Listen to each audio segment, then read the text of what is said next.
do us a favor and just let you know we can hear you by saying hi and saying what city and state or country in some cases you're calling from. I'm doing great, Sarah. Thank you. How do I see that? I can't see that. Wow, I thought you were Buddy, and now apparently I'm Buddy and you're Mark, according to Catherine. You can't see that if you open it up, the hamburger thing in the upper right-hand corner.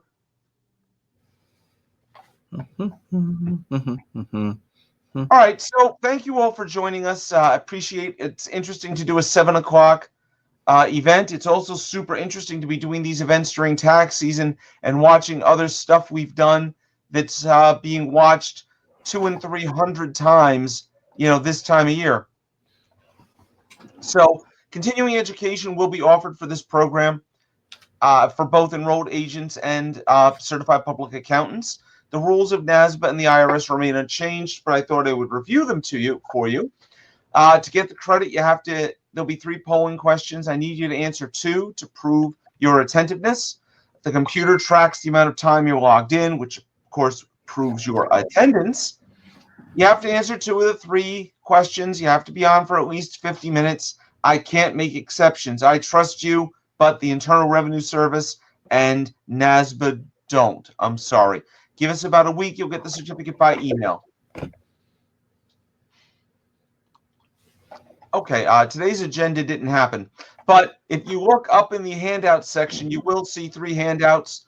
The big one is the copy of the slides. There's also information on the IRS digital signatures. There's a notice from the IRS. We're going to talk about that a little bit.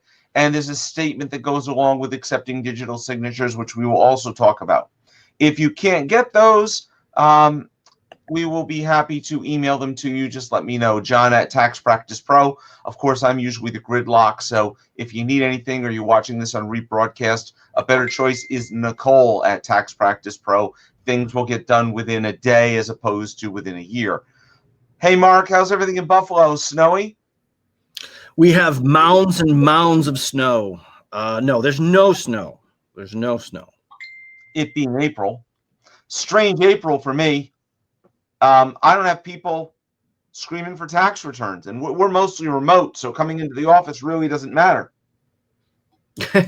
Yes, well, it does for me, but yeah, the very strange season that we've had. If I have to say to somebody another time, stay safe, I think I'm gonna, it's like the old God bless you during the plague. Is if I have to say again, be safe, everyone. So be safe, everyone. Be safe.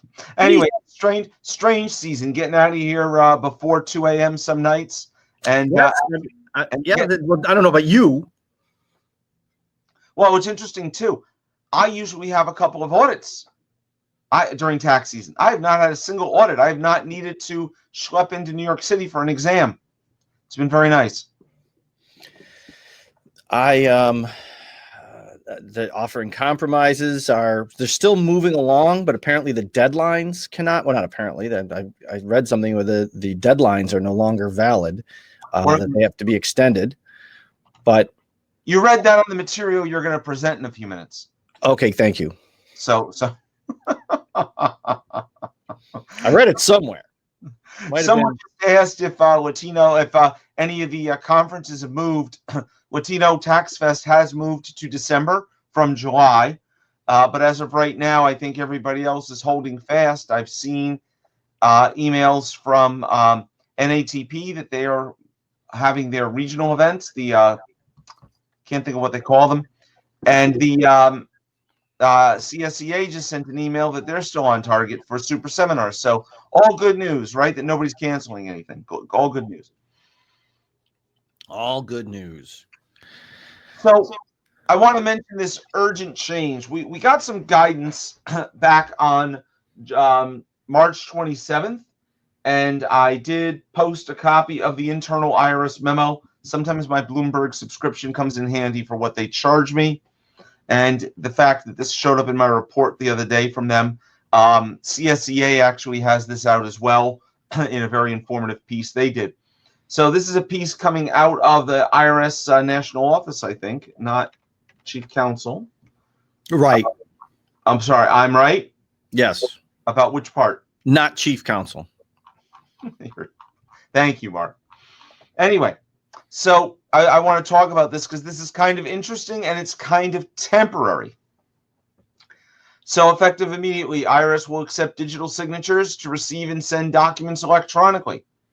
Taxpayers and tax professionals can be helped during this outbreak by temporarily accepting an image of a signature. So literally, you're going to sign something and snap a picture with it, or scan it and even send it in an email, not inside a portal.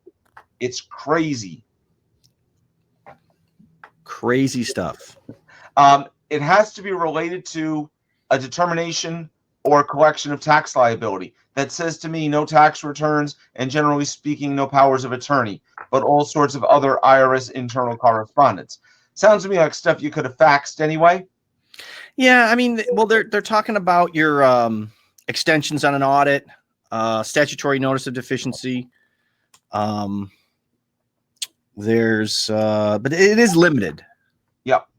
So thank you for agreeing it's limited. IRS is going to conduct some business by email. Employees can accept documents by email if we use Secure Zip or other established messaging systems. I'm not going to waste time with this on your hour, but if you take a look at the memo that's in the files section, the handout section, it gives you the link to tell you all the tools that they're allowed to use, and it's a couple of choices. So they've also modified the Internal Revenue Manual to account for these things.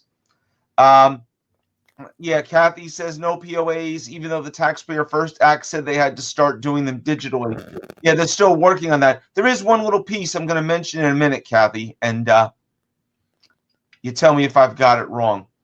So the limitations on digital signatures, as Mark already alluded, statute of limitations and assessments on collection, waivers of statutes, which popular IRS item, right? I've got less than 90 days left. Let's get an extension rather than try and close the case.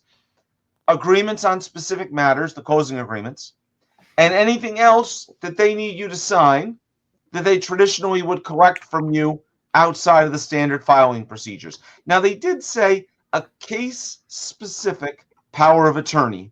Yeah, which is so very, very interesting. You know, one of those not for putting on the calf, you know, when you check that box. Right, it's for temporary conversation, etc. An immediate conversation. Somebody who got in for free, because whenever it says guest, I know they got in for free somehow. Guest 760 asks, do we have to adhere to the KBA compliance rule? Well, not in this case, and I'm going to tell you what else you need to do. There's one other part, but you can't do this for powers of attorney. You can't do this for tax returns, right? So this is really collection and rep stuff that you can do it for. As part of the People First initiative, the IRS issued Information Release 2020-59. Maybe I'll stick that in the files section, the handout section. I don't think I did. I'm so Facebooked these days, right? I'm sitting there calling things in the files section. So we'll get that posted tonight before we go.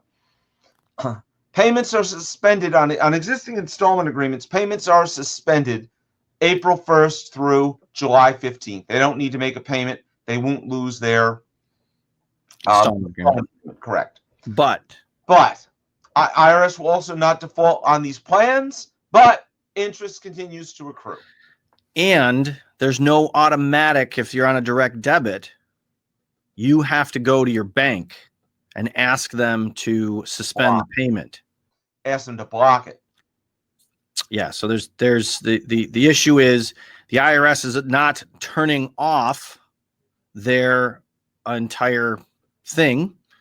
They are they're just saying, listen, we're suspending the payments. You don't have to make them to us. You're going to need to go to your bank and negotiate that, work that out, work out the logistics of it so that they don't automatically withdraw that money. So that's a question that's already come up several times today. Wanted to mention it in the webinar that your clients need to be told they need to communicate with their bank, because communicating with the IRS right now, as we will see, is pretty much not happening. Yeah, sadly, this is going to be a big wake-up call to the agency on how to get themselves set up for the next pandemic. What I really find funny is over the summer, I had the pleasure of hearing Commissioner Rettig, I think 6 times. Definitely five. Did he recognize you as a stalker yet in the audience? No, but his Secret Service guys asked me a couple of things. No. Um, I'm sure there's plenty of people that are around at other events that run into him. But anyway, I've never spoken to the man. But he mentioned we learned last summer that FEMA doesn't have its own call center. Right. They take over the IRS call centers. So this is kind of scary stuff that they don't have call centers up and running right now. Yeah. Yes. When we need it most. I don't want to dwell on offers and compromise, but I thought this would be kind of important to mention. Anything that's out there now has a July 15th deadline. If they're asking for additional information or they're looking to close, they're not going to close anything before July 15th, although there's a mention that without taxpayer consent. So I imagine if they ask you to withdraw or if everything is good to go, they're going to let you go ahead and do that. As I had a conversation today. Jeff, you had a what, Mark? I had a conversation today of exactly that situation. It was business as usual. I mentioned to the rep, I'm like, even though I know like the deadline is whatever, but I have what you need. I'm just going to fax it to you. Is that okay? And she said, yeah. I'm sure they're happy to close anything they can close. There's a question here from Jeff. Are we having to file $1 tax returns for SSI recipients not filing for 2018 or 19 to get the stimulus check? Well, there's a couple of issues here, and this is off target, but I want to mention it quickly. First of all, the legislation says you don't need to do that. That in fact, we will send you the money, which makes sense. Obviously, they have a record if you file a tax return and if you get a Social Security payment. And in fact, Social Security has 100% of their payments made electronically. So it's all very interesting. I think there's a mad rush by people who don't bother to read or take webinars or ask to run out and, if I file a 2018 return with no income or $1 of miscellaneous income, I'm going to get my guy a direct debit. Well, good for you.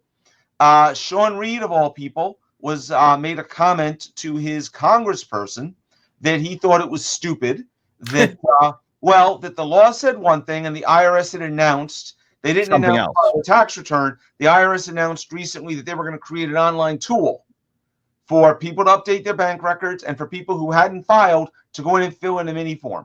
And Sean's conversation with his congresswoman was something to the effect of, shouldn't the IRS have to follow the rules, follow the law? And I didn't get to read it, but there's a big piece in Forbes about it, and she's quoted. So I want to read that. So, Jeff, that's why Drake sent that out, I think. I'm not going to file any more returns like that until we get better guidance. Okay, so we talked about the OIC. Interest continues. OIC payments can be suspended. Interest continues. The IRS is not going to default someone. Mark, you must be in heaven here. Those 20 or 30 people a year that default because they didn't file. Yeah, they're not defaulting because of 18. What about 19? Well, they want everything filed by July 15th. Yeah. It's it is just, well, the purpose of this webinar is something that we're going to get to this topic, but wow, when we do turn the lights back on, what a disaster. We're going to get there in a minute. Jeff, Jeff has a client who got a levy notice posted to his transcript yesterday. I guess that revenue officer does not like your client, because if it had been today, there would have been no issue, right? It would have been suspended. And I guess if I filed a CDP, I would make that argument maybe that that's bad faith, that he ran out and did it on his way home. Well, if the payment was posted. Not a payment. Read what he wrote. I can't read what he wrote because I can't figure it out. Homeschooled in the Buffalo School District. I can't read. I can't. No. On the upper right hand of the screen, or the corner of the screen, there's 3 lines. They call that a hamburger. Click it. Okay. It says more. Click it. Don't you have the chat and the Q&A and the polls? Nope. I don't know. I don't know why I bring you into these things. I don't have anything. I'm nothing here. So So anyway, Jeff is saying that yesterday they filed a lien. Oh, lien. You said levy. I did say levy, and it is a levy. He had a levy notice filed yesterday, posted to the account. I think that's bad faith. I agree. Anything this week was bad faith, and that'd be my argument. I'm just saying that if a levy payment was posted to his account, it was something that came in, 3 weeks ago. If it was, so not to get into semantics, but okay, I agree. Hey, let me pop up a quick poll here. As you know, you have to answer 2 of these 3 polls. You don't have to get them right, but we hope that you do. What is my professional designation? Lover, not a fighter. That wasn't funny? No. I'm laughing. No. EAs take the lead here. And the early lead is off by the enrolled agents. Enrolled to practice. Yeah, I've got a host control panel on my right-hand side, John.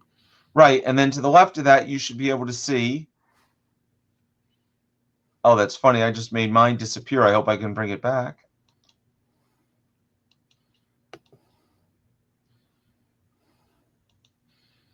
There is no, to the left of it is the slides and you.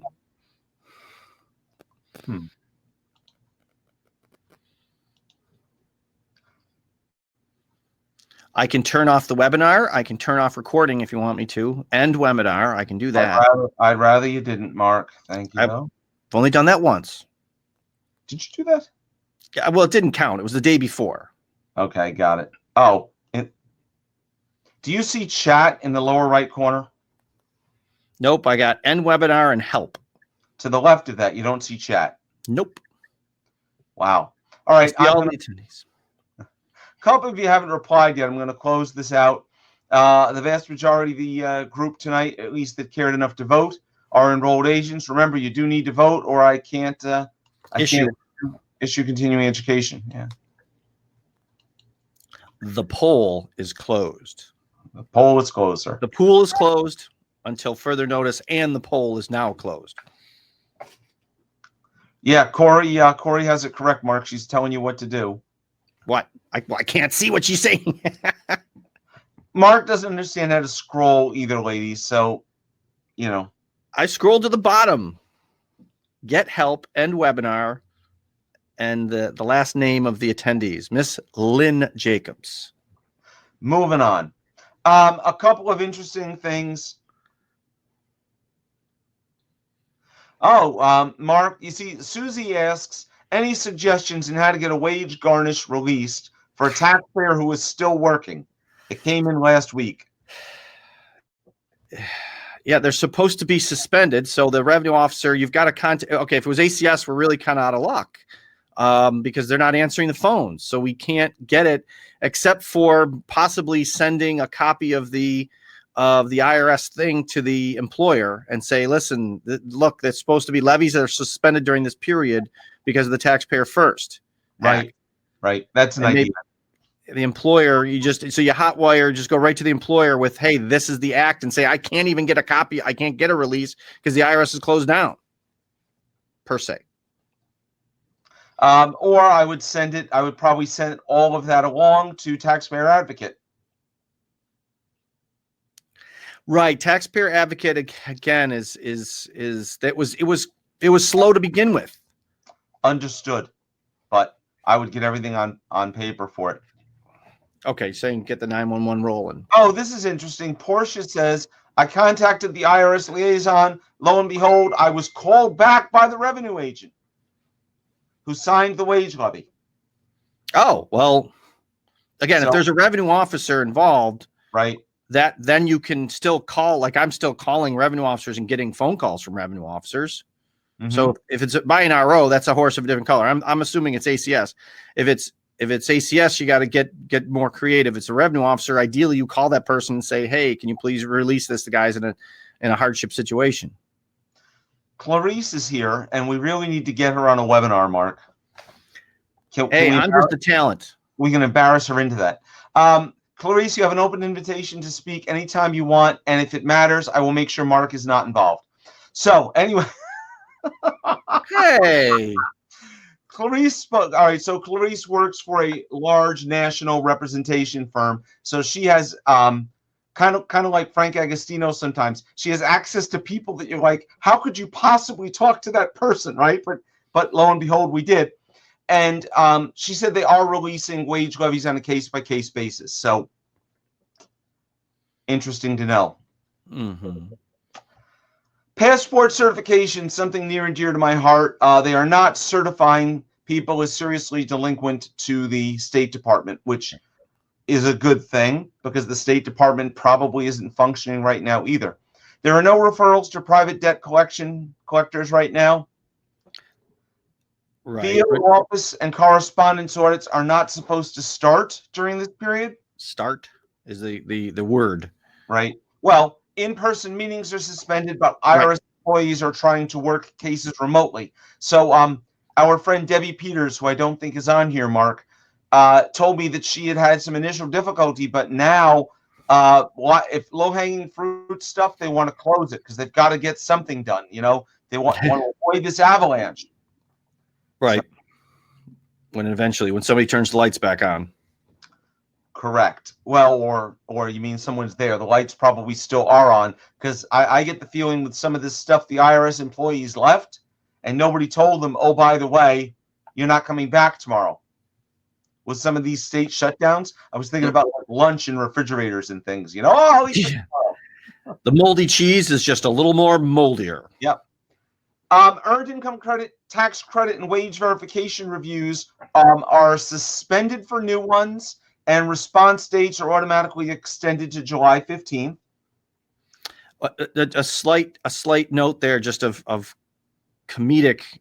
New York is not suspending their wage verification letters.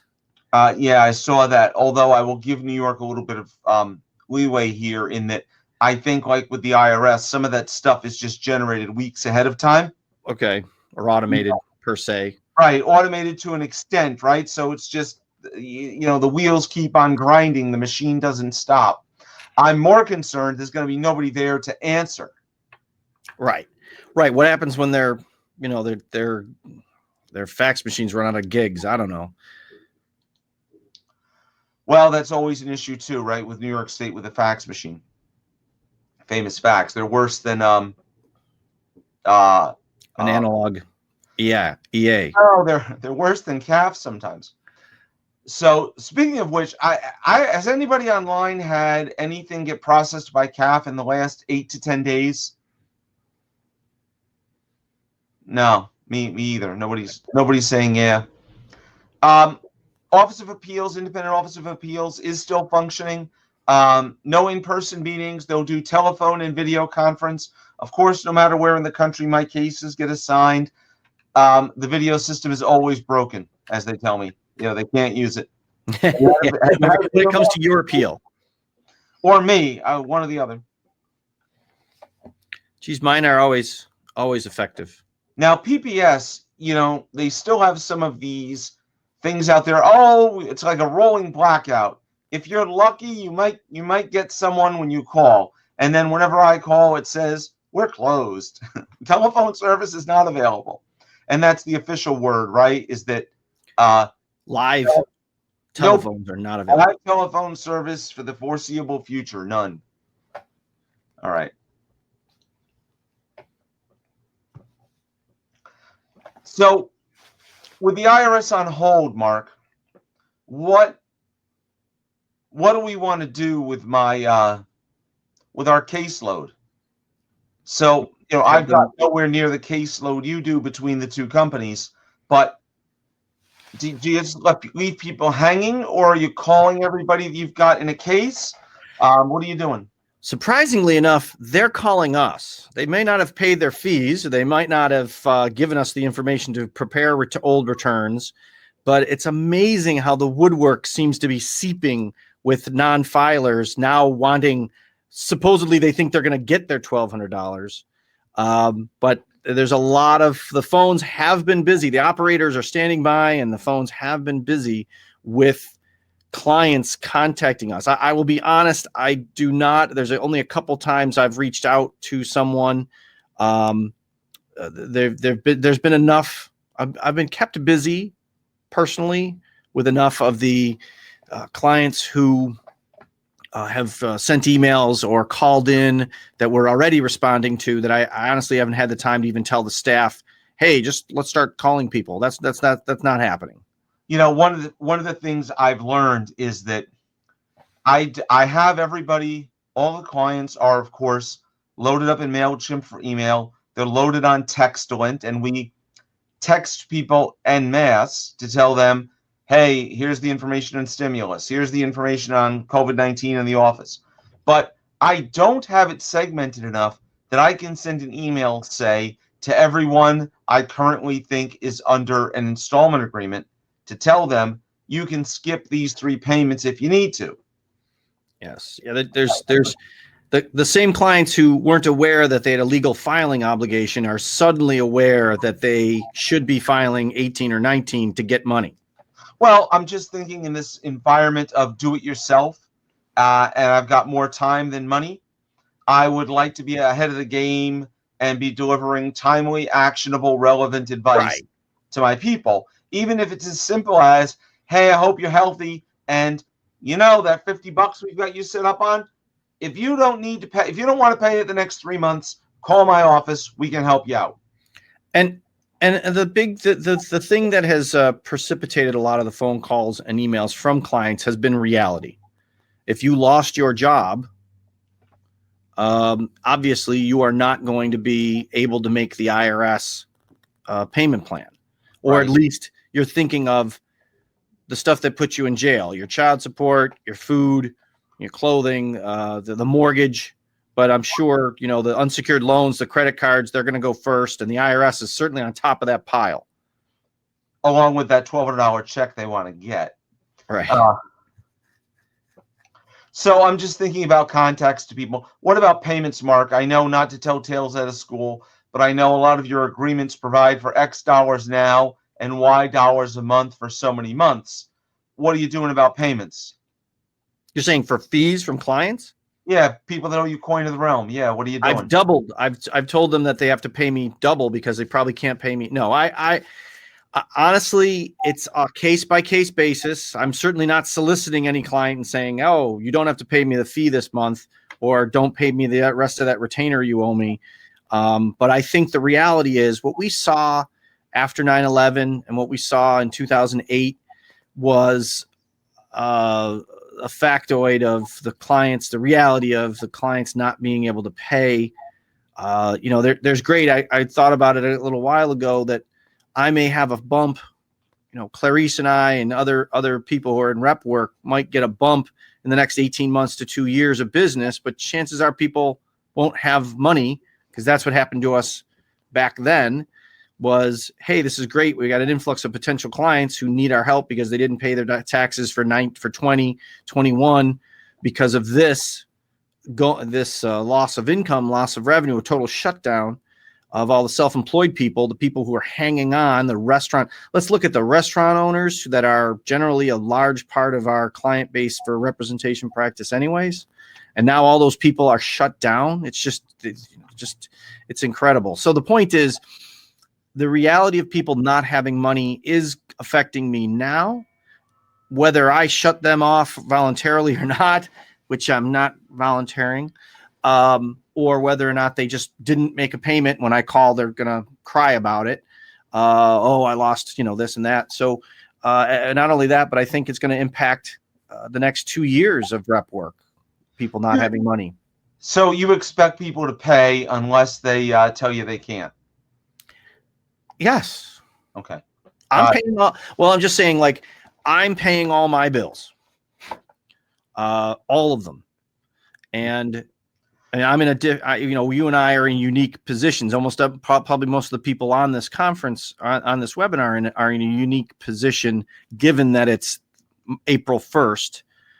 I imagine, everybody's, I guess if it would have started, that this whole thing would have started May 1st, I would have been a lot happier for timing. But what conversation would you and I be having right now if this started November 1st or December 1st and we got 3 months of shutdown? If that's, I'm just throwing the 3 months out there, just saying it, that if the shutdown goes, let's say 2 weeks of shutdown, January 1st, you know, remember what was that drop dead zero day that you and I talk about every fall? What do you mean drop dead zero day? When they can't do any, when either the work is done or it's not? No, I'm saying that when we as practitioners run out of the money that we made during the last tax season. Yeah. I'm saying at the end of January, don't ask me for a car loan, you know? So anyway, so back on board. And the Leah made a comment about prepayment, getting people to auto pay. And the one problem is some of these folks, Leah, they can't auto pay. That's partially how they got into the problem where they are. Or they want to auto pay on somebody else's credit card, which is always an interesting conversation. What about new clients, Mark? Are you still taking them? You know, yeah.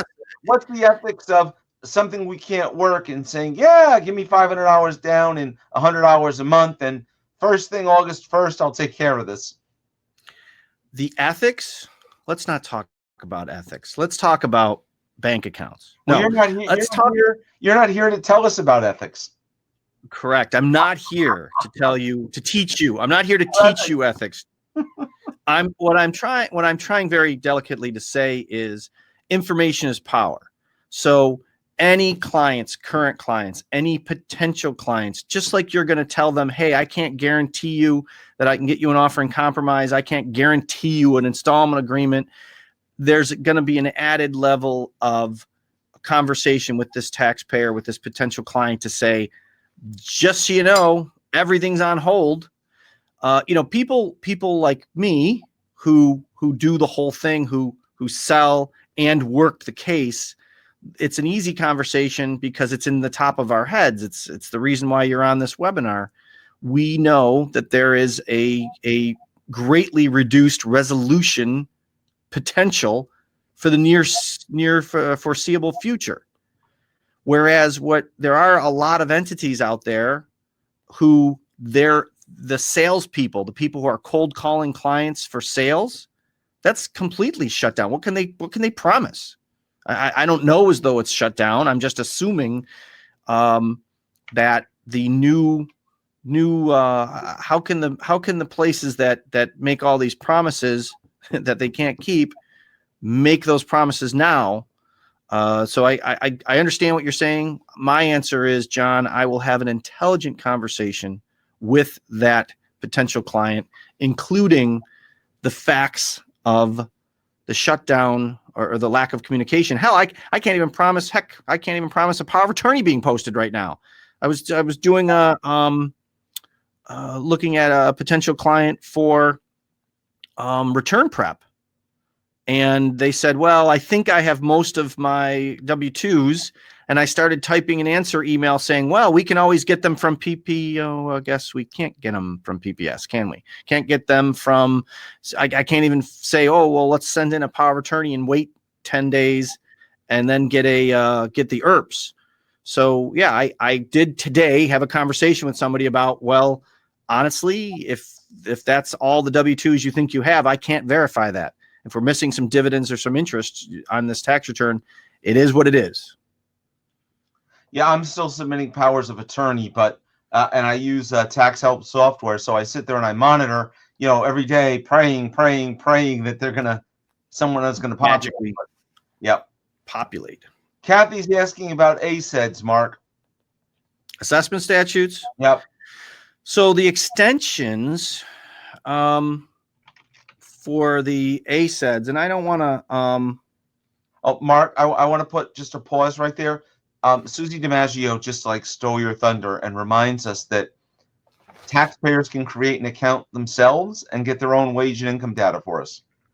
Correct. Thank you, Susie. Susie, named after a famous baseball player. That's not her. That's Susie. That's Susie's stage name. That's not her real name. Oh.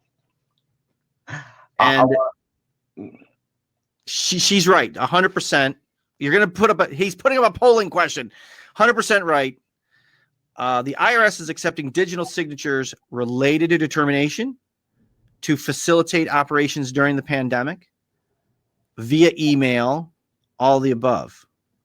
How come they're not like A, B, C, D or 1, 2, 3, 4? I can't say, all right, I'm gonna make a guess here because I hate this. I have to get back to the picture here. Choose get it out of my face. answer. It is very interesting that they can create on IRS to go app their own thing and get it themselves. And Susie, I did not remember that. I will be honest. Thank you very much. Even an old salty dog like me needs to be reminded once in a while. Probably every maybe every hour of stuff I don't know. John helps me all the time, reminds me constantly of what I don't know. I need one more of you to vote, please. Constantly. Anytime I call him. Going twice. I'm going to close the poll. The majority of you have this correct. All the answers are partially correct, but the best answer is all of the above. D, all the above. Well, no, just all the above. It doesn't have an ABC or 1, 2, 3. So the assessment statutes, to our knowledge, and we're actually going back and forth. Some of the titans in our industry are going back and forth, and I guess Kathy is also probably has an answer herself, but these things are being extended now. You can't extend. There is some discussion on what an executive order is versus Congress. Heck, that's the discussion that's been going on for decades about all various things. I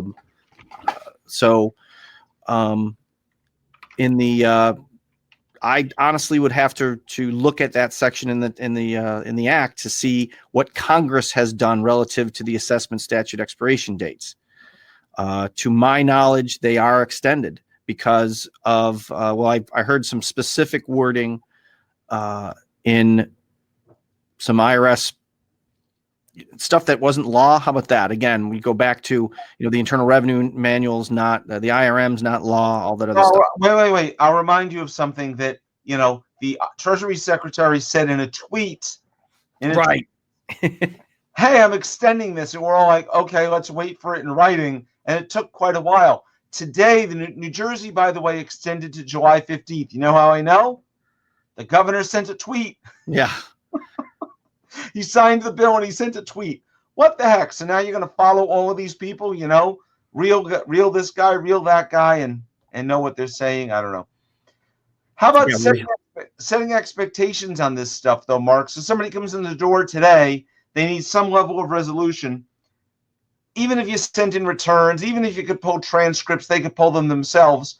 The earliest anyone is going to process this stuff is we don't know. What you mail in an offer in compromise today, or you mail in an original return.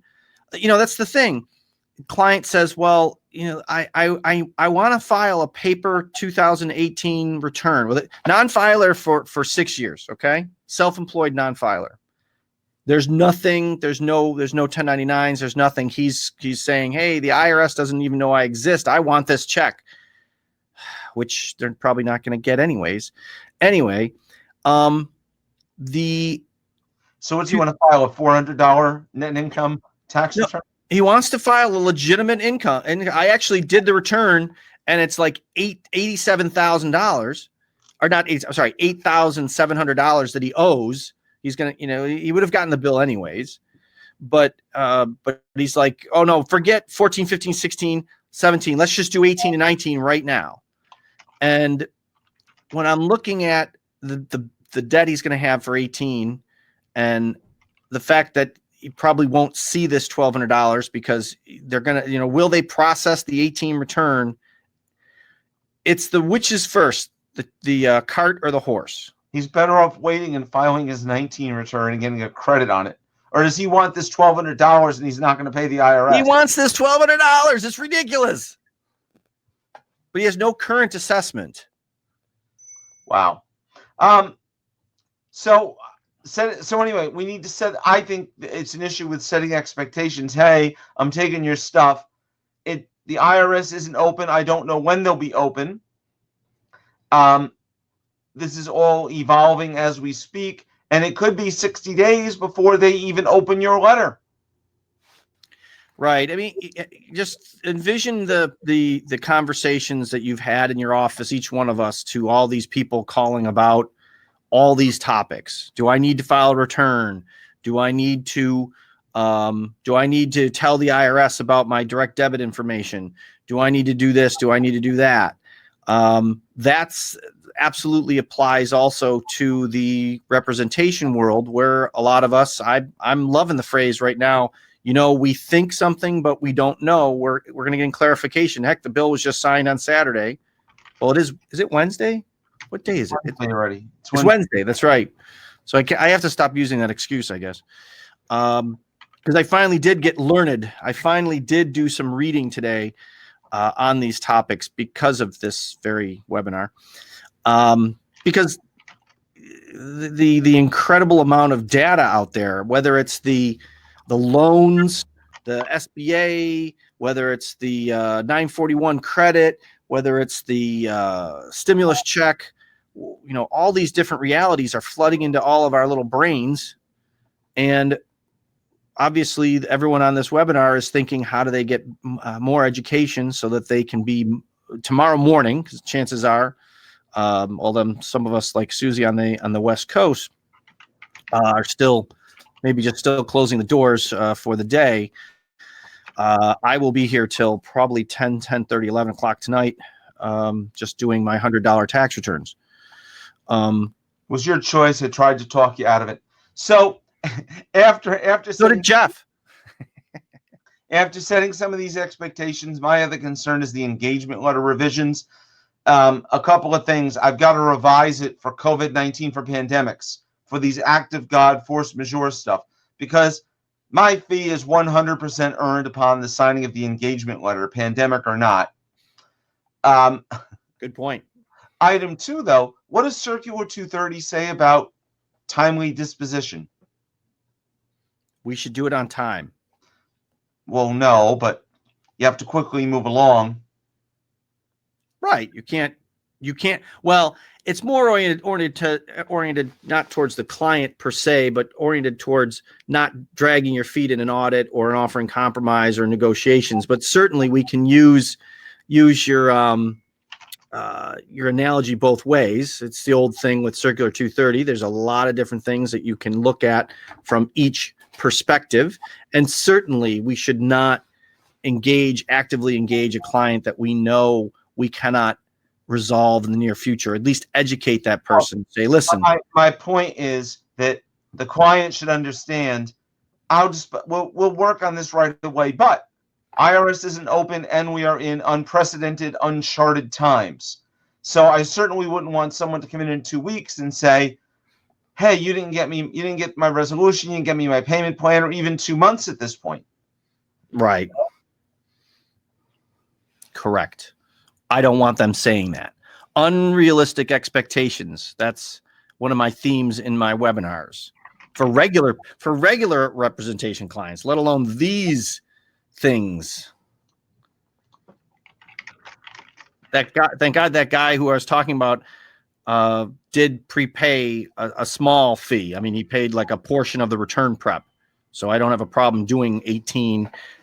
I asked him about 19 and he said, "Can't we just e-file 18?" Because I said, listen, I don't even have your gross income or any of your expenses for 2019, because he's been pushing me 18, 19. He called almost in tears. Again, you don't see these people for 6 months. All of a sudden, the guy's at my office and has called probably 3 times, texted me. Oh, he's probably called 5 times in the last 5 days and showed up at the office. How can I help you prepare these returns? How about you give me a Schedule C? How about we have some QuickBooks?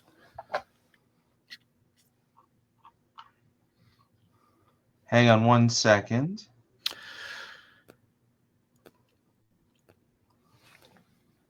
I'm hanging and hydrating.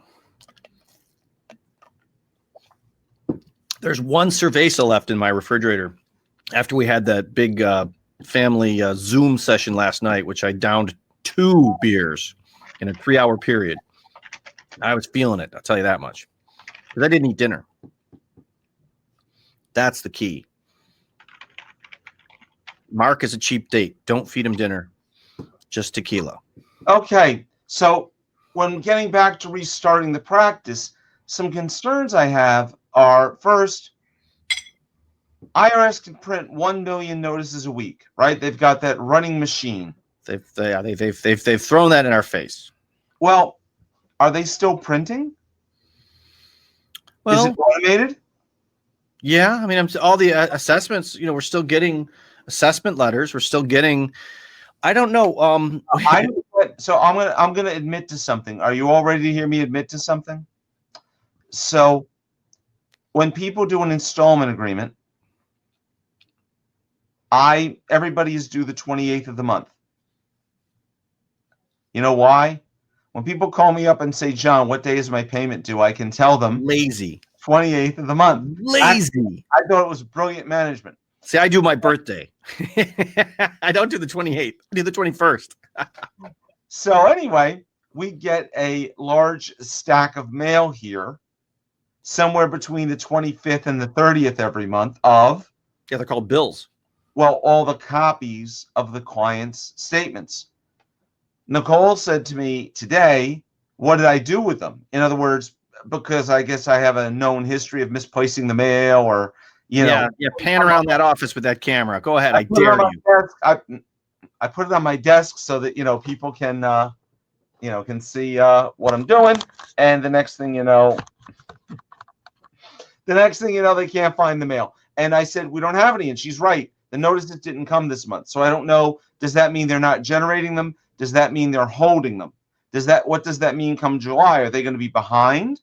Have they been printing them and we're going to get boxes of mail like that final scene in Miracle on 34th Street? When they find all Santa's letters? That's right. When they bring all the mail from the dead letter office where the post office acknowledges that is the one true Santa Claus. That's right. I watch too much television. But I think we're going to... What? I don't think I've seen that movie end to end. Beginning to end. I'm not an American. I'm not a New Yorker. It's a Wonderful Life. Anyway, I'm just wondering what's going to happen with all this mail. What's going to happen with all these automated letters? No word yet. Correct. So when they restart, are we going to get 10 weeks of notices? Are we going to get notices out of order?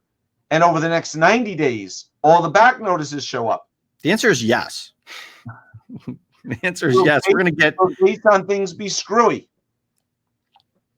Things are going to be messed up, dude. So Clarice is saying this is a galaxy far, far away. None of us know what will happen. You're 100% correct, Clarice, but it's a combination of setting client expectations and planning ahead. I sure don't want a box of mail to show up and then I need 3 people here to sort through it in case... It's going to happen. In case 97% of it is automated and there's a couple of liens and levies somewhere in the bottom. Yeah. That's Open all. Your mail. So my closing bullet point here is how should we prep the clients and set their expectations? That's all. How should we? Just verbally. So, Mark, would you please refresh for us? The powers of attorney aren't posting. Everybody seems to agree. What are the rules on powers of attorney? If I take a power of attorney today, does it go stale? No. The new rules, and I'm saying new because I'm old. That the 30 days thing is out the window now. So you could take some power of attorney. I mean, obviously you're going to fax it in, see what happens. Right now, the fax machines are still working on the CAF unit. They're still receiving what they're receiving. We don't know. Nobody has said, not Roger Nemeth, nor none of us have said, hey, all of a sudden the CAF lines are busy, because they can do that. That has happened. So right now they're pretending that they can process powers of attorney very convincingly. So right now you sign a power of attorney, send it in. That's a sort of a get out of jail free card for a couple different things, But also, yes, if it sits on your desk for a period of time, powers of attorney don't get stale. Okay, I thought there was an issue with what date, who signs it first, or Yeah, and a lot of that stuff seems to be out now. Okay, what world do I live in? I live in the world that the taxpayer has to give you authorization. They sign first. You sign on the same day or a date after. That's the reality. I've had some pushback on that and successfully pushback. Then how long can that POA be dated before it's received by the IRS? Generally 30 days. There's also some pushback on that. I read something where there's no deadline on that. So, but don't, as I do give this part of the representation speech, is why would you let it sit around? Send the darn thing in. It's like a hot potato. Send it in right when you get it, immediately, and then these questions are answered. right. Well, Clarice is reminding us that the only limitation is when the rep signs. And I think that's, I thought if the taxpayer signs first and then you sign second, there is not a limitation. But if you sign first and they sign second, there is. I don't remember. The 30 days. Yeah. Now, Kathy Morgan said that she just dialed the CAF unit on her other line and their fax line is dead. No response since last week. She's been sending to Ogden. And I thought Ogden was closed over the earthquake. Well, the faxes weren't on the fault line. Got it. You know what I'm going to do? I want to pop up the last poll because we did say 50 minutes and anybody who has to go can go. And then we'll take all the questions and we'll hang out here. And somebody's going to show me how to make this damn thing work. Darn thing work. Maurice says, John, you have it completely upside down. If you sign first and they sign second, it doesn't matter. Yeah, there's just, I don't understand. Are you concerned about the restart of the IRS and your rep practice in July? Yes, that's why I'm going to borrow money from the SBA.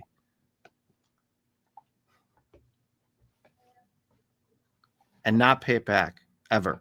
Well, tomorrow's my third day, man. My disaster grants should all be in my account. So let's see what happens. Yeah, I got to talk to you about that. I don't even have time to ask for free money.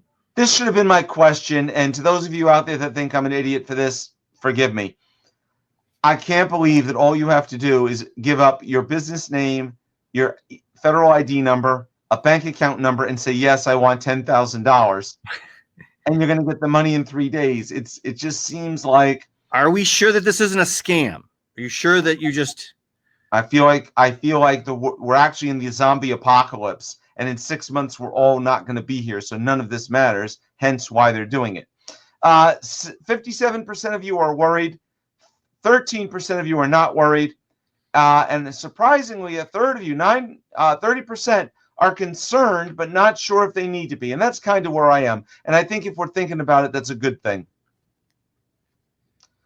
Okay. So I just think that the representation type practice clients are the ones that are getting hurt more nowadays. In other words, I think the shutdown has affected more of my representation people. Like, teachers are still getting paid, and they're generally not a big part of my client base.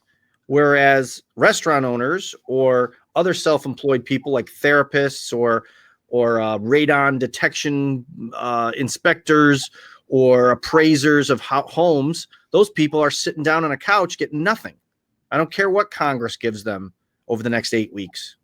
Hey, Clarice, I did miss this part. All the federal levies are released. Is that what you're telling me? I think Clarice is telling us that the federal government released all the levies. Well, all right. So some other comments. Ogden. So if anybody has to go, by the way, you've been here the 50 minutes. You're going to get the CE. You may go. But who would go? Jeff is correct that it's supposed to be Jeff. I argue. I agree that it's if you you're supposed to get the loan. If the loan is denied, it says you keep the 10 grand. Because I think that means you pay it back over 24 or 20 months. Because I saw that somewhere. You don't get to keep it like never pay it back. They just don't want it back that next day. So if you're approved for the $10,000, feel free to spend it. At worst, you're going to pay it back. If you deny the loan, you're going to pay it back over 20 months. That's what I've read.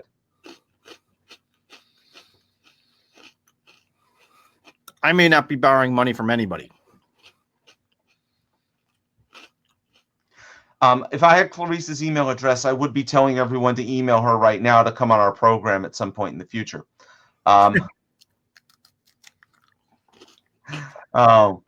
Clarice is telling us that the release is only to FPLP levies. Mark, you want to talk about that? About the federal, the offset thing? Yep. 25, the 15%. I just haven't seen any, John. I mean, again, I haven't seen them either way. So I can't really, I honestly, I don't have any data. So she's saying all the levies against federal payments are lifted. That's what she's telling you. Oh, that's easy. That's a click of a button. Happy birthday, Bonnie. It's Bonnie's Happy birthday, Bonnie. Bonnie from Michigan's birthday. And Jeff is saying that's not what the public believes. Jeff, the public believes in unicorns and the fact that you can give away $2 trillion and never have to pay it back. So, all right, Mark, anything else? I think that I just want to make a comment about this type of format and Facebook in general. Obviously, as Clarice so poignantly put it, these are uncharted territory times, and we need to continue to reach out to each other and be able to bounce things off each other. And please be respectful of others when you're doing that, because it's important that during these trying times we all get together, because it's going to get a lot worse before it gets better. As we all know, we're all adults. This thing, the way it's making its way across the country, etc., is that they're saying in the next 2-3 weeks it's going to be horrifying. So we need to stick together and be with one another and be supportive for those of us who may lose loved ones or may themselves become have to be quarantined. So hey, a month ago, our good friend Governor Cuomo was telling us that we had 3,000 ICU beds in this state, and he was ramping it up. Today, we have 87,000 people with COVID-19. 3,022 are currently in ICU beds on ventilators. So he was right. That's just the state of New York, you're saying? That is the state of New York. That's just the state of New York. Just the state of New York, 3,000 people on ventilators, and we have exceeded our the capacity we had only a month ago. The thing in Manhattan where the hospital boat comes to New York Harbor, right? Mm-hmm. And what do we see? Throngs of people ignoring the 6-foot personal space rules and thronging to the waterfront to go take pictures of a hospital ship. Just, that's New York for you. Yeah. So I know I have tax returns to do. I'm sure you do too. Everybody, Marc J. Dombrowski EA at gmail.com. No, there's no J in there. It's just Marc Dombrowski EA. Don't say that. And it's MARC the cool way. Who the hell?